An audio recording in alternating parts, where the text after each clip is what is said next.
Pada suatu waktu, hiduplah seorang anak yang pintar dan juga cerdas dan memiliki selera ilmu yang tidak pernah puas. Anak itu dipanggil Babino, dan dia begitu penuh dengan pertanyaan sehingga ayahnya tidak punya jawaban lagi untuk diberikan kepadanya. Jadi sang ayah mencarikan seorang guru yang bijaksana dan mengirim Babino bersamanya, sehingga sang guru dapat mengajari Babino dalam ribuan seni yang berbeda. Anak itu menghabiskan 12 tahun belajar dengan gurunya, dan ketika dia menjadi seorang pemuda, dan ketika dia mengetahui semua yang bisa diajarkan oleh sang guru, Babino kembali ke ayahnya. Anakku, sudah berapa lama aku menunggumu? Ceritakan tentang semua yang telah kau pelajari. Ayah,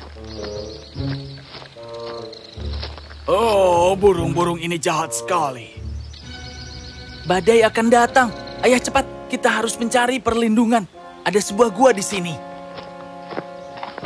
Tidak ada badai datang, langit cerah.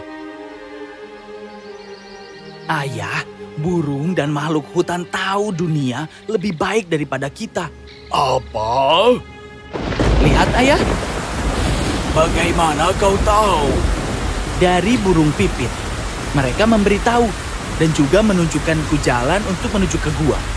Bagaimana itu mungkin? Aku tahu bahasa semua burung dan binatang, ayah. Guruku yang mengajarinya. Apa? Gurumu mengajarimu untuk menjadi penyihir? Itu tidak seperti...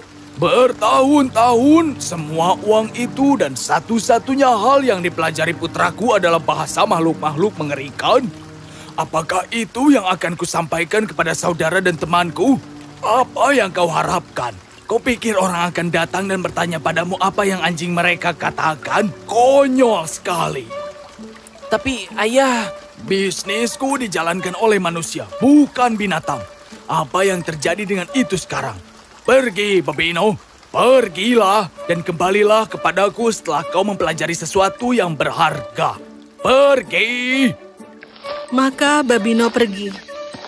Betapa dia berharap dia bisa memberitahu ayahnya bahwa semua pengetahuan tentang dunia terkandung dalam kebijaksanaan alam dan makhluk-makhluknya. Tapi itu tidak terjadi. Dan dia terus berjalan. Setiap kali Babino lelah, dia akan bertanya kepada ular atau burung tentang di mana ada gua di dekatnya, dan mereka akan membawanya ke sana. Ketika dia lapar, dia bertanya kepada mereka di mana menemukan makanan dan air, dan mereka akan menunjukkan jalannya.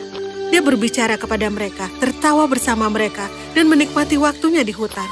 Lalu suatu hari, dia menemukan sebuah suku.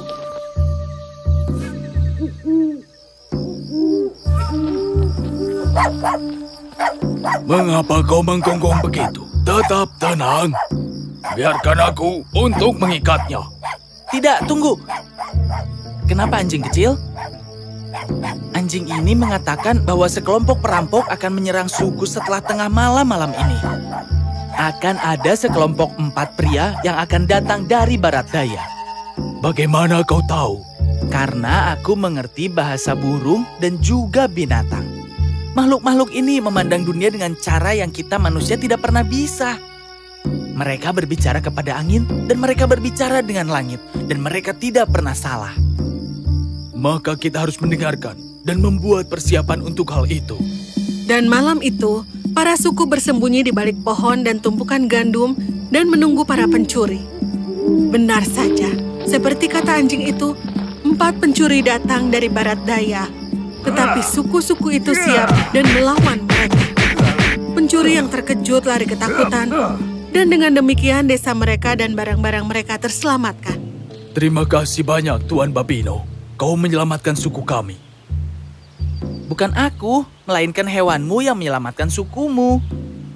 Karena kami sekarang tahu apa yang dimiliki hewan kami. Kumohon tinggal, jangan pergi. Aku masih harus berkelana di hutan ini, tapi aku akan mengunjungi kalian lagi. Lalu Babino pergi ke hutan lagi dan mengembara selama beberapa minggu lagi. Suatu hari dia mendengar katak berbunyi lebih keras daripada yang pernah didengarnya.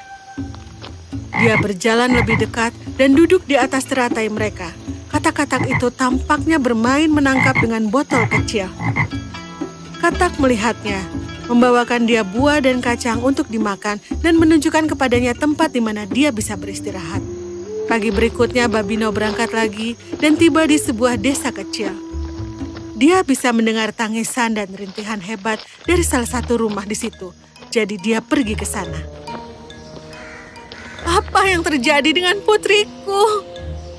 Tolong jangan putus asa, keajaiban mungkin belum terjadi. Permisi, Nyonya. Bolehkah aku bertanya sakit apakah itu? Iya benar, putri mereka sakit parah. Mereka mendapat obat dari kota berikutnya, tetapi pelayan itu menjatuhkan botol itu dalam perjalanan kembali. Sekarang tidak ada cukup waktu untuk membawa lebih banyak obat untuk menyelamatkan gadis malang itu. Aku tahu di mana botol obat telah jatuh di hutan. Kirim pelayan segera ke sana, atau lebih baik, ambilkan aku kuda. Bagaimana kau tahu di mana itu? Tuan, aku akan menjelaskan semua itu nanti. Tolong berikan aku kuda. Iya, segera. Lalu Babino menaiki kuda dan pergi ke tempat katak berada. Hei, aku menemukan pemilik botol ini. Maukah kau berikan itu padaku? Terima kasih. Babino mengambil obat dan memberikannya kepada orang tua dari anak yang sakit. Segera setelah ia mendapatkan obat, anak itu merasa lebih baik dan jelas bahwa dia sekarang telah terselamatkan. Keluarga dan desa bersuka cita. Terima kasih, kau menyelamatkan hidup putriku. Bukan aku, melainkan makhluk hutan yang menyelamatkannya. Karena kami sekarang tahu apa yang dimiliki hewan kami di sini. Tinggallah, jangan pergi. Aku masih harus berkelana di hutan ini, tapi aku akan mengunjungimu lagi. Babino kembali berjalan di hutan selama beberapa minggu lagi. Dan suatu hari, dia bertemu dengan dua pria. Dia duduk bersama mereka untuk makan, ketika seekor elang datang ke sana dan berbicara dengan Babino. Dia mengatakan bahwa di kota di luar hutan ini akan ada pemilihan untuk gubernur berikutnya. Besok, pada pukul 1 siang, temannya elang ini akan memilih gubernur berikutnya dan dia mengatakan bahwa salah satu dari kita mungkin menjadi gubernur. Seekor elang? Aneh sekali. Dan bagaimana kau tahu? Ini tidak aneh sama sekali, temanku. Ini bijaksana. Aku tahu karena aku mengerti bahasa burung dan binatang buas juga. Makhluk-makhluk ini memandang dunia dengan cara yang kita manusia tidak pernah bisa. Mereka berbicara kepada angin dan mereka berbicara dengan langit dan mereka tidak pernah salah. Kalau begitu, kita harus segera menuju ke kota. Kalian berdua pergilah. Aku akan bergabung nanti karena aku masih sedikit lelah dan mengantuk dan aku ingin beristirahat sebentar. Baiklah sobat, sampai jumpa. Maka kedua lelaki itu pergi ke kota tempat banyak orang berkumpul untuk melihat siapa gubernur baru mereka. Ketika jam berdentang, elang terbang dari tempat bertenggernya di pohon ek. Elang itu terbang tinggi melihat, mengelilingi kerumunan, mencari gubernur berikutnya, dan kemudian tiba-tiba dia melayang di gerbang kota dan bertengger di bahu pria yang berdiri di sana. Pria itu adalah Babino. Babino terkejut saat dia melihat siapa yang berdiri di depannya, dan orang itu tidak lain adalah tuannya. Dan elang besar telah memilih. Babino akan menjadi gubernur baru untuk kota ini. Karena dia yang mengerti dan menunjukkan rasa hormat kepada makhluk hutan, akan memerintah manusia juga dengan kebijaksanaan dan kasih sayang. Jadi, dengan rasa bangga, dengan kereta yang terbuat dari emas, Babino dibawa ke rumah gubernur.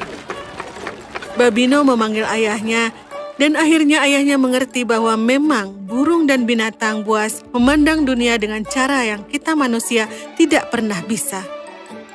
Mereka berbicara kepada angin, dan mereka berbicara dengan langit, dan mereka tidak pernah salah. Dan seperti yang guru katakan, Babino, orang yang menunjukkan rasa hormat kepada binatang, memerintah rakyatnya dengan belas kasih dan kebijaksanaan selama sisa hidupnya.